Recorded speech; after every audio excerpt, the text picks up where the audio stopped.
firman itu berkuasa dalam diri kita sampai pada titik kebenaran menjadi barisan depan, kemuliaan barisan belakang, hingga taraf penggenapan janji Tuhan dalam hidupmu dan hidupku itu akan terjadi dengan begitu lekas dan cepatnya, dengan dibubui tanda seru di belakangnya. Enggak hanya terjadinya, oh kebetulan, kok bisa ya? Enggak. Ajaiblah Tuhan. Ketika terjadi dan kejadian, kita bisa berkata, itu jelas-jelas Tuhan. Tidak bisa disangkal. Akan ada undeniable miracles in the end. Akan ada mujizat yang tidak bisa disangkal.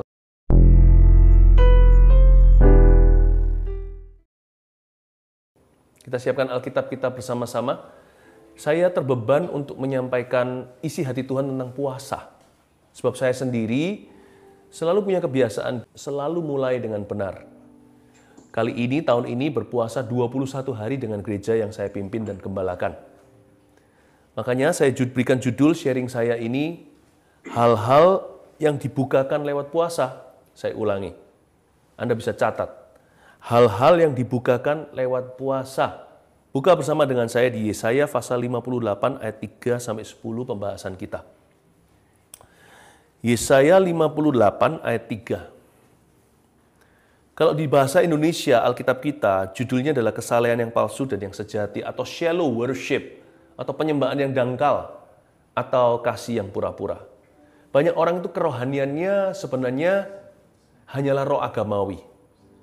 Makanya Tuhan susah bekerja, Tuhan sanggup melakukan segala perkara, tapi Tuhan nggak mau bekerja dalam hati orang yang tidak sungguh-sungguh. Satu kapal itu bisa tenggelam gara-gara Yunus 1 loh. Berarti satu kapal juga bisa maju karena satu Paulus di dalamnya tidak jadi karam seluruh armada. Jadi posisi kita sebagai anak Tuhan di tempat di mana kita ditempatkan itu sangat penting sekali, baik itu keluarga maupun perusahaan, masyarakat dan negara. Satu bangsa itu bisa mengalami transformasi karena ada orang-orang yang takut Allah, takut akan Tuhan di dalamnya. Nah, puasa itu sebagai akar kerohanian. Bagaimana itu? Apa saja yang dibukakan ketika kita puasa dengan sungguh-sungguh, dan mengapa kita berpuasa akan dijawab lewat ayat-ayat yang kita baca. Ayat 3 kita bacakan. Saya bacakan, Anda renungkan. Mengapa kami berpuasa dan engkau tidak memperhatikannya juga? Mengapa kami merendahkan diri dan engkau tidak mengindahkannya juga? Sesungguhnya pada hari puasamu engkau masih tetap mengurus urusanmu, dan kamu mendesak-desak semua buruhmu. Ayat 3 berbicara kepada kita suatu kebenaran yang luar biasa. Ayat 3 sebenarnya adalah sebuah conversation atau sebuah perbincangan antara Tuhan dengan umatnya. Pertama-tama umat Tuhan mengeluh begini, Tuhan, mengapa sih kami ini berpuasa dan engkau tidak memperhatikannya? Mengapa kami merendahkan diri dan kau tidak anggap kerohanian kami? Kenapa kami doa dan gak ada jawabannya? Kenapa kami maju dan tidak ada penyertaan Allah di dalamnya? Pertama, dimulai dengan kalimat mengapa kami berpuasa. Di Yesaya 58 diajarkan alasan sesungguhnya. Puasa itu perlu menjadi sebuah disiplin rohani yang perlu kita lestarikan dari waktu ke waktu.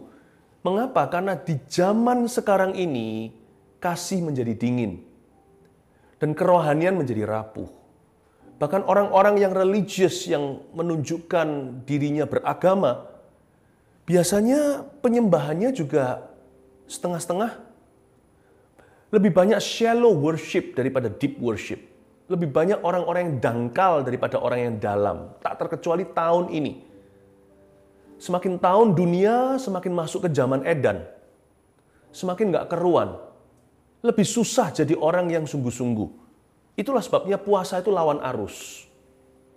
Puasa itu cetusan bahwa Tuhan, aku gak main-main dengan Tuhan. Aku mau sungguh-sungguh. Kadang-kadang kita perlu booster. Puasa itu kelanjutan doa. Doa aja cukup sih, sebesar biji sesawi. Sudah bisa pindahkan gunung apapun kemanapun. Tetapi ada waktunya, vitamin C pun perlu 1000. Kita nggak bisa hanya minum dikit-dikit saja. Ada waktunya vitamin D kita perlu boosternya kalau kita defisit sama sekali. tahun yang akan datang, tahun ini, di hari-hari kemudian, akan semakin sulit untuk kita itu maju. Apalagi kerohanian kita. Itulah sebabnya kita lawan arus. Booster itu perlu. Booster doa itulah puasa. Mengapa kami berpuasa? Karena kami mau menunjukkan sungguh-sungguh. Dan puasa memang bukan untuk show off ditunjukkan pada orang lain. Dan puasa itu gimana sih? Puasa itu individu pribadi kecuali apabila raja satu negara seperti Niniwe yang mau bertobat. Ketika ditegur oleh Yunus diutus ke sana, mereka mengumandangkan puasa secara nasional. Itu lain cerita. Ya. Satu perusahaan juga nggak bisa paksa, nggak semuanya anak Tuhan. Bahkan dalam gereja pun nggak bisa paksa setiap anggotanya untuk berpuasa. Tapi saya bersyukur dan bangga gereja yang saya gembalakan, hampir semua jemaatnya betul-betul mengikuti jikalau bukan semua. Nah puasa itu gimana beda-beda? Gimana kalau saya sakit mah?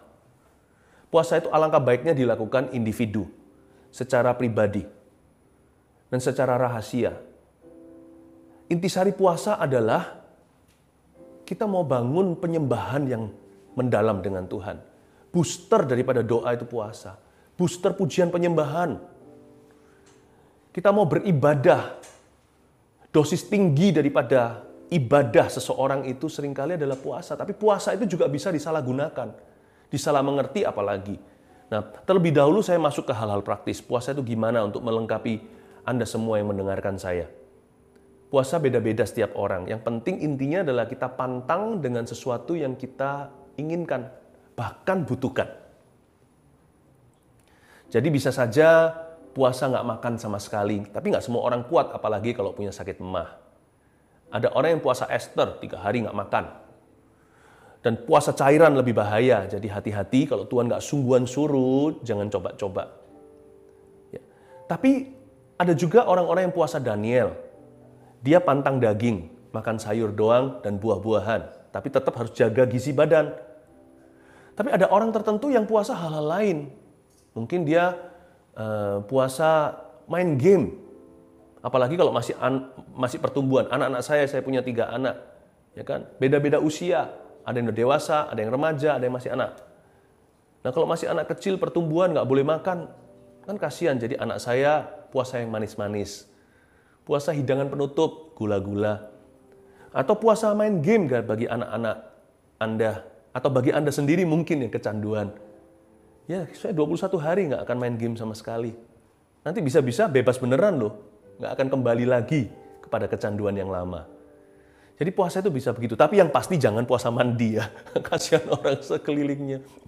Jangan juga puasa duty atau responsibility. Jangan puasa apa yang menjadi tanggung jawabmu. Kalau sudah menikah, jangan ada yang namanya puasa hubungan suami istri, apalagi komunikasi. Jangan nggak ngomong sama sekali, aku puasa kata-kata, bingung tuh keluarga. Jangan sampai kita sangkali tanggung jawab kita, itu bukan intisari puasa. Nah, yang kita perlu hati-hati tapi bukan hanya teknisnya, tetapi motivasi. Lihat ayat 3b, sesungguhnya pada hari puasamu, engkau masih tetap mengurus urusanmu. Dan kamu mendesak-desak semua buruhmu. Ini yang saya sebut sebagai fasting for the wrong reasons. Atau fasting for selfish needs. Ini yang disebut dengan puasa untuk alasan yang salah. Aku puasa supaya orang itu dibalas biar dia tahu rasa. Aku puasa biar orang itu bangkrut. Itu yang disebut mendesak-desak orang lain, semua buruhmu, segala. Pada hari puasa engkau masih urus-urusanmu. Tuhan, aku puasa supaya aku jadi orang paling kaya di dunia. Selfish needs, kebutuhan yang egois. Itu bukan intisari puasa. Puasa itu bukanlah jimat. Puasa itu bukan mantra. Lalu puasa apa? Mari kita lihat lanjutkan ayat 4. Saya ngomong begini adalah supaya kita semua maju. Supaya tahun ini apa yang kita jamah diberkati. Supaya di mana kita ditempatkan berbuah. Karena puasa juga mengandung berkat. Memang puasa bukan untuk cari berkat, tapi orang yang berpuasa dengan benar diberkati Tuhan. Nanti ada banyak hal yang sifatnya kemajuan dan terobosan tidak terjadi karena jeripayamu, tapi karena Anda dan saya mencari wajah Tuhan di awal-awal tahun baru. Ayat 4, sesungguhnya kamu berpuasa sambil berbantah dan berkelahi, serta memukul tidak semena-mena. Lalu 4b ini saya mau bahas. Dengan caramu berpuasa seperti sekarang ini, suaramu nggak akan didengar di tempat tinggi. Oke, kita agree. Kalau kita mukul-mukul orang, bantah-bantah, emosi, sumpah serapah, sambil puasa, itu munafik namanya. Sekali lagi, puasa bukan mantra loh ya. Nggak karena puasa Tuhan jadi buta. Tuhan lihat kita ketika kita sedang tidak berdoa, kelakuan kita seperti apa. Itu akan memvalidasi puasa kita. Karena itu puasa jangan emosian. Saya dorong kalau Anda belum berpuasa tahun ini, mulai. Join us, will you? Mumpung sekarang masih belum akhir bulan. Sekarang live-nya ini kan masih di Januari. Sekarang saya bicara dengan Anda. Nah, ayo kita bergabung sama-sama puasa. Saya sih puasa sampai tanggal 31 Januari 2021 ini. Tapi kalau Anda telat datang, ya lanjutkan aja. Mau 21 hari sampai bulan Februari juga nggak apa-apa. Tapi siapa tahu kita baru sadarnya nanti ya puasa bulan Maret, April juga oke. Tapi as early as possible. Karena puasa itu luar biasa loh. Dengan caramu berpuasa seperti sekarang ini, kalau caranya salah, mana mungkin suaramu didengar oleh sorga? Berarti dengan kata lain, positifnya adalah puasa itu membuat doa kita terdengar. Puasa itu ternyata adalah amplifiernya doa, loudspeakernya. Loh, puasa itu bukan produk lain selain doa. Puasa itu termasuk doa. Apa poinnya puasa kalau kita nggak berdoa? Namanya itu diet namanya. Puasa yang menjadikan puasa itu puasa karena kita berdoa di dalamnya. Tapi puasa itu amplifiernya, loudspeakernya. Kita itu tunjukkan pada Tuhan, saking aku sungguh-sungguhnya nggak main-main. Aku tunjukkan bahkan aku pantang makan atau pantang apa. Menunjukkan pada Tuhan keseriusan. Aku lebih ingin ini yang ku kejar daripada makanan. Aku lebih rindu ini terjadi daripada buka puasa. Sekarang juga. Puasa itu amplifiernya. Berarti ada doa-doa yang selama ini nggak terdengar gara-gara kita puasa. Jadi terdengarkan. Dan didengarkan. Belum lagi dikabulkan. Makanya Yesus berkata pada murid-muridnya, jenis ini nggak bisa diusir kecuali, bukan hanya berpuasa loh ya, berdoa dan atau plus berpuasa. Sembayang dan amplifiernya. Coba pikirkan, apa yang selama ini target-target Anda yang luput, goal-goal Anda nggak tercapai? Mungkinkah karena kita setengah hati untuk mencapainya? Atau kita nggak melibatkan Tuhan di dalamnya? Baik itu sifatnya pribadi maupun company. Sifatnya individu atau korporat. Ayat 5, sungguh-sungguh inikah berpuasa yang ku kehendaki? Dan mengadakan hari merendahkan diri. Jika engkau menundukkan kepala seperti gelagah, dan membentangkan kain, karung, dan abu sebagai lapik tidur. Sungguh-sungguh itukah yang kau sebutkan berpuasa mengadakan hari yang berkenan kepada Tuhan? Ayat 6, bukan. Berpuasa yang ku kehendaki ialah supaya engkau membuka belenggu-belenggu kelaliman dan melepaskan tali-tali kuk, supaya engkau memerdekakan orang yang teraniaya dan mematahkan setiap kuk. Berhenti di situ. Saya mulai masuk kepada the benefit of fasting. Saya mulai bahas dengan Anda goal-goalnya puasa dan apa saja yang dibukakan. Hal-hal yang tiba-tiba jadi peka ketika kita berpuasa. Ayat 6, pertama-tama, Tuhan berkata melalui mulut Nabi, bukan semua puasa caramu itu salah. Yang begini loh yang benar. Berpuasa yang ku kehendaki ialah bla bla bla. Garis bawahi kata berpuasa yang ku kehendaki. Hal pertama yang dibukakan oleh kita ketika kita puasa, tiba-tiba hati kita jadi mengerti kehendak Allah. Berpuasa yang ku kehendaki. Di sini tricky.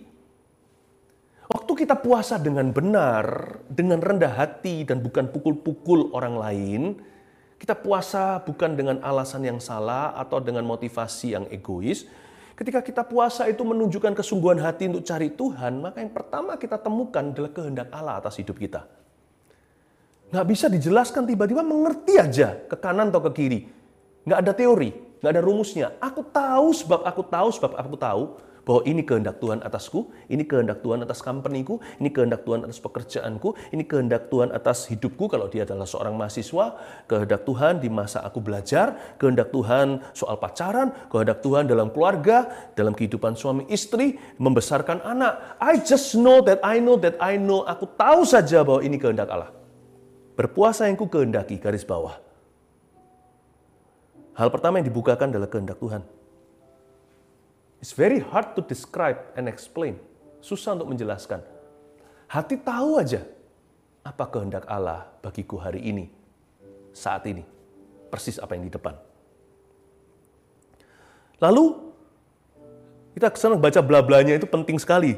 Berpuasa yang ku kehendaki ialah, lalu, supaya engkau membuka belenggu-belenggu kelaliman dan melepaskan tali-tali kuk. Hah? Kita jadi orang yang memerdekakan. Supaya engkau memerdekakan orang yang teraniaya dan mematahkan setiap kuk. Apalagi yang dibukakan saat kita puasa? Kita mendapat kemenangan, minimal janji kemenangan. Dan bersamaan dengan kemenangan yang Tuhan berikan dalam pergumulan-pergumulan kita, lewat puasa kita juga menerima roh belas kasihan. Maksudnya begini, Tuhan, aku ini kan puasa untuk pergumulanku. Kenapa engkau berkata supaya aku membuka belenggu orang lain? Supaya aku memerdekakan orang teraniaya. Kan aku yang dibelenggu Tuhan, aku yang teraniaya. Ini loh rahasianya. Kalau Tuhan hanya membuka belenggumu, berhenti sampai situ. Kalau Tuhan memerdekakan Anda yang teraniaya, ya sudah. Tapi kalau Anda bisa memerdekakan orang lain yang teraniaya, berarti Anda merdeka dulu dong. Kalau Anda bisa buka pasung orang lain, berarti borgol Anda sendiri juga runtuh. Itu yang disebut lebih dari pemenang. Visinya itu besar, yaitu supaya kita jadi berkat. Tapi gara-gara kita harus jadi berkat, kita diberkati dulu oleh Tuhan. Jangan targetkan hanya sampai ke bulan, nanti hanya makan roti, makan kue bulan di halaman belakang sambil menengadah ke langit, lihat bulat-bulat di awan. Tapi kalau Anda menargetkan sampai matahari, mungkin mendarat di bulan. Jangan visinya untuk diri sendiri, visi untuk orang lain, maka hidupmu pun dilalui. Dilalui oleh freedom, kemerdekaan itu. Dilalui oleh kelepasan. Dilalui oleh kesembuhan. Oleh kemenangan. Puasa membawa kita kepada tempat yang lebih tinggi. Visi untuk diri sendiri di-upgrade oleh Yesus. Dan kita jadi punya wawasan Allah.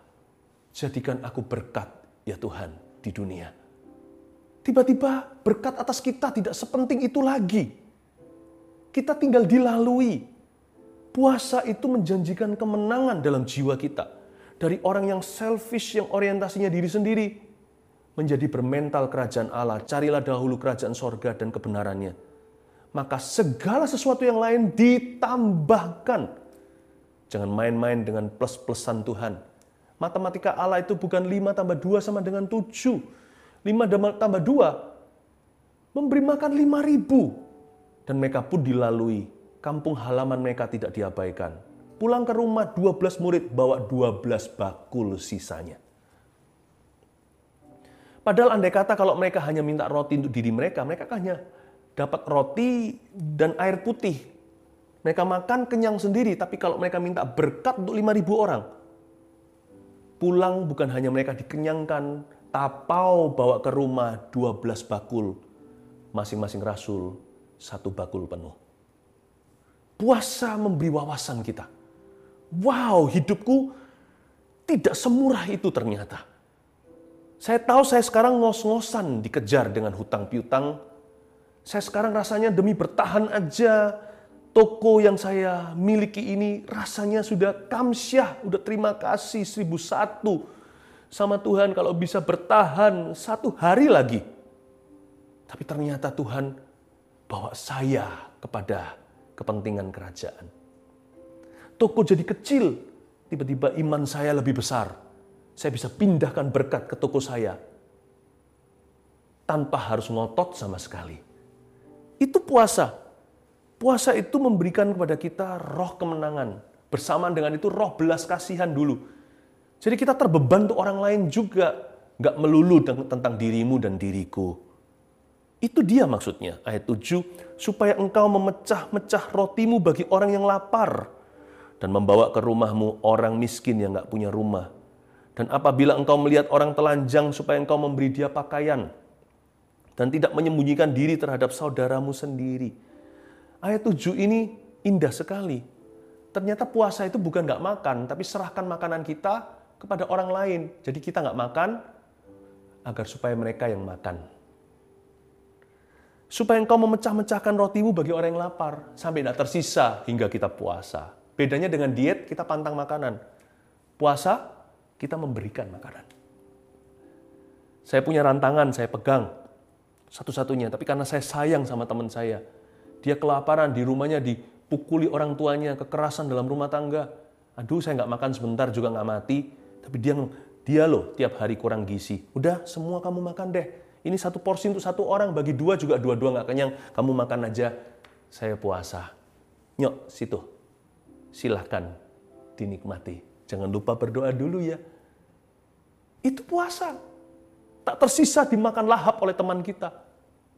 Kita lihat dengan senang, kita nggak sadar sendirinya lapar. Itu puasa. Ada orang berkata kalau kita pantang daging, kita jadi orang lebih sabar. Karena daging merah membuat kita gampang marah. Nggak tahu apakah itu mitos atau terbukti secara ilmiah. Tapi ternyata puasa ada hubungannya sih. Kalau kita pantang apa yang kita sukai, asal bukan tanggung jawab kita atau duty, kalau kita itu menjauhi keinginan kita di hari-hari khusus kita berpuasa, atau bahkan kita juga menyangkali kebutuhan kita, asal itu sehat dan nggak apa-apa, kita jadi orang lebih sabar loh. To be the kinder you, menjadi orang yang jauh lebih baik hati. Itu yang disebut dengan supaya engkau memecah-mecah roti bagi orang lapar dan membawa ke rumahmu orang miskin yang nggak punya rumah. Ternyata puasa bisa membuat kita jauh lebih baik hati. Itu terbukti. Puasa membuat kita jauh lebih sabar, iya. Mungkin hari pertama puasa masih kelaparan, setelah berapa hari ya, kita akan merasa, aku kok nggak terburu-buru seperti biasanya. Tidak seperti orang yang dahulu kala suka tergesa-gesa. Buka rahasia nih, saya bertobat September 1992. Waktu itu saya lihat Yesus dalam sebuah gereja. Dan setelah itu Roh Kudus lewat hamba-hambanya, beberapa nabi, termasuk bicara secara langsung kepada saya, lalu dari orang lain sebagai peneguhan saja, saya disuruh puasa 40 hari 40 malam. Cara saya membuka diri pada Tuhan, awal mula ketika Tuhan bentuk saya baru lahir baru, itu saya disuruh puasa dulu. Yesus sebelum masuk ke dalam ministry, public ministry, pelayanannya yang begitu diurapi, Lazarus dibangkitkan. Tuhan Yesus dituntun sama Roh Kudus masuk ke padang gurun dan puasa di situ. Ternyata Tuhan latih saya karena saya namanya Philip Mantova dulu ini pemarah sekali, nggak sabaran. Udah nggak ada kata menanti. Tuhan ajari saya untuk menemukan the kinder me. Saya yang lebih baik hati, lebih murah hati, lebih peka sama orang lain. Orang lapar saya bisa rasakan karena saya pernah lapar. Puasa itu membuat kita jadi bukan hanya jadi lebih benar. Kalau jadi lebih benar iman cukup, tapi jadi lebih baik. Saya yakin setelah puasa banyak orang dapat teman. Setelah itu dapat banyak rekan. Koneksi ilahi pun terjadi. Terjadi banyak pemulihan hubungan. Oleh karena itu di ayat 8 bunyinya begini, pada waktu itulah terangmu akan merekah seperti fajar. Dan lukamu akan pulih dengan segera, termasuk luka hubungan. Kebenaran menjadi barisan depanmu dan kemuliaan Tuhan barisan belakangmu. Ayat 8 saya bagi jadi beberapa. Mari ikuti saya ya. Pada waktu itulah, di masa-masa puasa dan setelahnya, terangmu akan merekah seperti fajar. Terangmu merekah seperti fajar itu maksudnya apa? Maksudnya ketika kita puasa dengan benar, pewahyuan baru pun akan diberikan. Ada banyak pewahyuan baru yang tiba-tiba muncul dalam roh dan hati kita. Sesuatu yang kita tidak duga dibukakan oleh Tuhan hanya lewat puasa. Itulah sebabnya ketika orang puasa, biasanya juga disertai dengan banyak dreams and vision, mimpi dan penglihatan. Tidur pun nggak hanya tidur pulas. Sepulas apapun tidur, Akan ada mimpi-mimpi yang kita ingat vividly, yang kita sangat ingat secara detil pula. Biasanya pesan untuk orang lain, terutama untuk diri sendiri juga. Roh kita tiba-tiba jadi peka ketika puasa. Kepekaan itu terjadi lewat puasa. Mau nggak mau sih, dulu bergantung firman plus, sekarang firman neto. Kalau dulu firman dan makan, sekarang firmanlah makanan. Mau nggak mau jadi lebih peka dengan firman Tuhan. Dan lukamu akan pulih dengan segera. Bukan hanya luka hubungan yang seperti saya katakan. Manusia jadi lebih baik, manusia Allah. Tetapi lukamu akan pulih dengan segera berarti ada hal-hal tertentu, area-area tertentu hidupmu dan hidupku ini yang tidak kunjung sembuh. Saya nggak bicara melulu tentang sakit penyakit tubuh. Mungkin bisa secara finansil juga.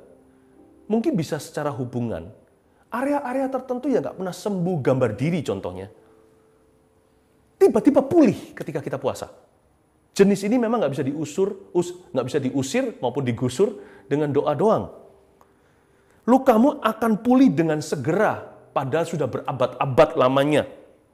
The long-awaited healing shall arrive in your life. Kesembuhan yang kita nantikan sekian lama ini datang dengan begitu aja tanpa perlawanan. Mudah sekali terjadi. Lalu kebenaran menjadi barisan depan, kemuliaan barisan belakang. Apaan?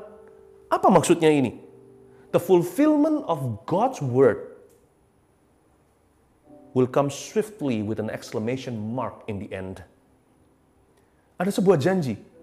Firman itu berkuasa dalam diri kita sampai pada titik kebenaran menjadi barisan depan, kemuliaan barisan belakang, hingga taraf penggenapan janji Tuhan dalam hidupmu dan hidupku itu akan terjadi dengan begitu lekas dan cepatnya, dengan dibubuhi tanda seru di belakangnya.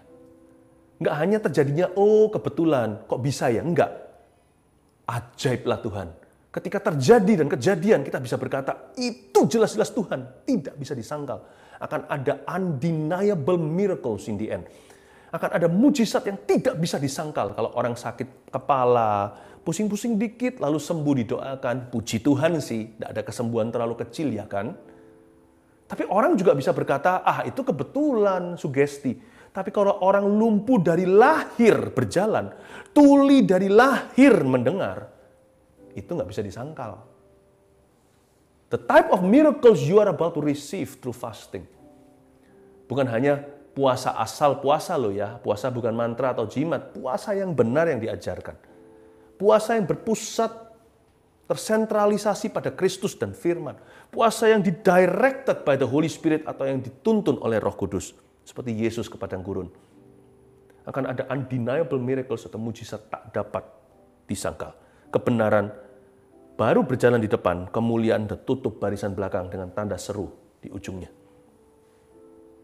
Bukan koma, titik aja juga dilampaui. Tanda seru, saudara.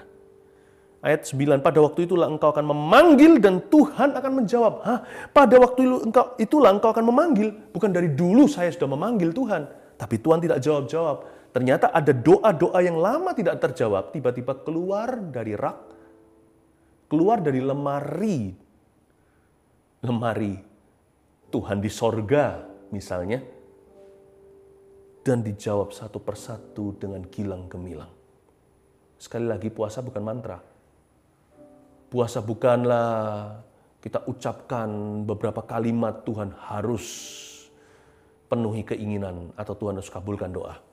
Tapi kalau kita puasa dengan benar, merendahkan hati di depan Tuhan, mencari wajahnya, doa yang lama tidak terjawab, saya sebut prayers on the shelf. Doa di rak, di lemari yang disembunyikan, lemari es bahkan. Itu tiba-tiba dijawab satu persatu dengan gilang gemilang. Pada waktu itu engkau akan memanggil dan Tuhan akan menjawab. Wow. Apa? Coba renungkan. Apa yang jadi doa terulur dalam hidupmu? Adakah jawaban doa tertunda? Yang selama ini ada doa-doakan, nggak muncul-muncul. Nggak tiba-tiba jawabannya. Aduh Tuhan, aku berdoa terus Tuhan, untuk suamiku kenal Tuhan. Buat apa? Aku sukses dalam pekerjaan. Aku doa untuk anakku bebas. Ya Tuhan, dari pergaulan bebas. Aduh Tuhan, kapan? Puasa. Cari wajah Tuhan. dengan firman Alkitab di dada, Roh Kudus di dalam hati kita. Ke arah sana cari kerajaan sorga. Tiba-tiba seperti membalik telapak tangan begini aja, semudah itu anaknya berbalik.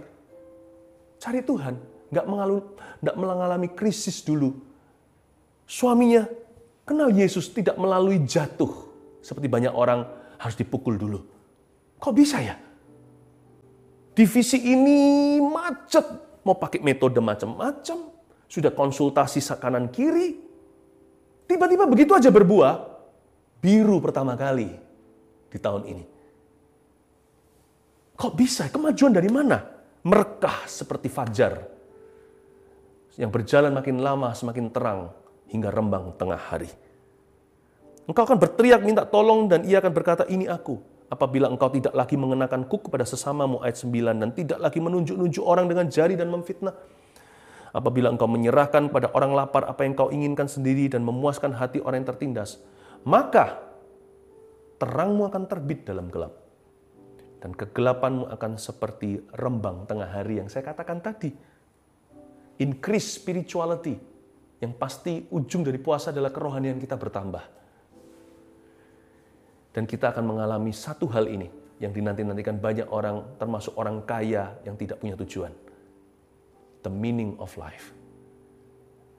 Di ujung puasa kita akan semakin menghayati, menghargai, mengalami arti kehidupan dari Dia yang memberikan kehidupan kepada kita. God bless you dalam hari-hari kemudian. Kalau Anda belum pernah berpuasa, cobalah lakukan dengan benar. Tuhan akan bekerja. Mari kita haus dan lapar. Bukan akan roti, sebab manusia hidup bukan dari roti saja, tapi dari setiap perkataan firman. Mari kita haus dan lapar akan Tuhan. Sampai-sampai perut ini nggak ngerasa haus. Demikian pula perut tidak rasa lapar maksudnya. Dan tidak haus terasa di kerongkongan. Karena aku haus dan lapar akan Tuhan.